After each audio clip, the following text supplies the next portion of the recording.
All right, let's get right into it. We're going to tackle a huge question that, believe it or not, affects almost everything you buy. How do we keep our markets fair? Is the economic game we're all playing actually on a level field? I mean, have you ever wondered why you've only got one, maybe two choices for your internet service? Or why it feels like one single online store has basically everything?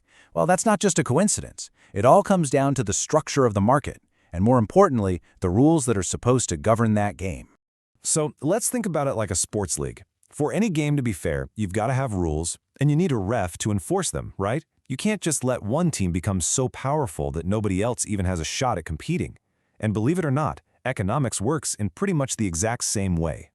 Now, this table breaks down the different leagues in our economic game. On one end, you have what's called perfect competition. That means tons of sellers, and it's super easy for new ones to jump in. Just picture a farmer's market, with dozens of different stalls selling tomatoes. But on the complete opposite end, you have a monopoly, just one seller calling all the shots.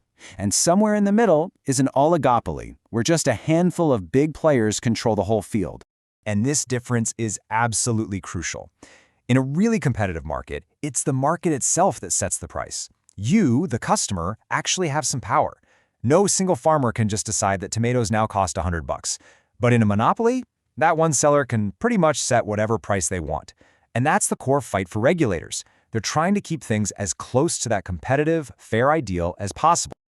Okay, so enough with the theory. Let's see how this plays out in the real world. We're going to zoom in on Nigeria, which back in 2019 decided its economic game needed a brand new rulebook and a much tougher referee. So, this new rulebook was called the Federal Competition and Consumer Protection Act, or FCCPA for short. And one of its biggest moves was creating a new regulatory body. Think of them as the new league commissioner, called the Federal Competition and Consumer Protection Commission.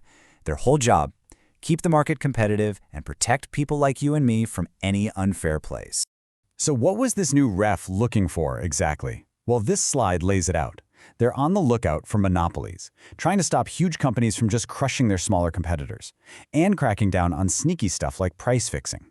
Oh, and a big one. They now get the final say on whether two giant companies can merge into one. But here's the thing. Writing the rules is one thing, but actually putting them into practice, that's a whole other story.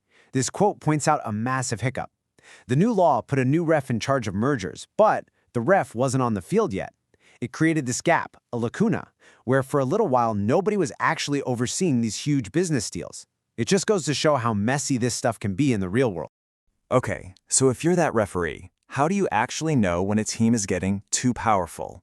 You don't just guess. You use stats.